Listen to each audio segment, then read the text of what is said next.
Boleh saudari perkenalkan nama? Nama saya Nana. Nana, umur berapa yang? Umur saya 35. 35. Okey.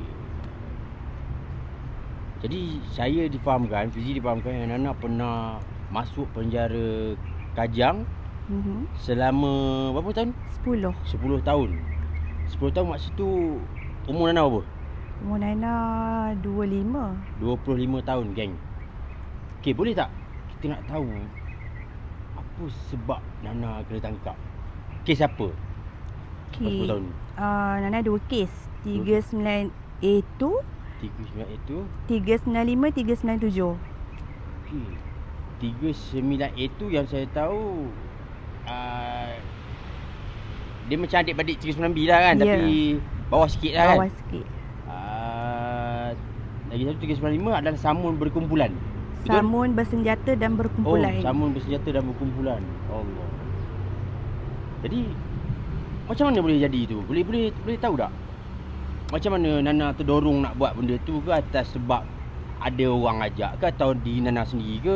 Kalau boleh Nana bagi tahu yang jujurnya, sebab kita nak tahu, kita nak bagi tahu kesedaran kepada audiens, kepada remaja sekarang ni. Nana jangan risau sebab kita akan blur muka Nana. Sejujurnya saya sendirilah yang nak buat. Dipengaruhi oleh dadah sebutlah. Ya. Nana 39 itu tu dadah jenis apa? Syabu, Syabu, heroin, five. oh dah banyak jenis dah. Banyak jenis. Oh lama. Ya, okey, jadi teruskan macam mana? Lepas tu macam mana terdetiknya nak buat jenayah tu apa semua? Okey, yang samun tu saya buat waktu saya dah makan fai. Okey. Saya dah makan fai, saya dah hilang kawan lain. Alright. Dan saya terus pergi samun lah. Samun apa tu? Kedai telefon ke apa ke, 7E ke? Bukan, saya samun salon. Salon. Nana gunakan senjata Ya. Partner Nana tu siapa? Perempuan juga ke? Apa ke? Partner Nana ex-husband. Ex-husband kan, bekas suami dia.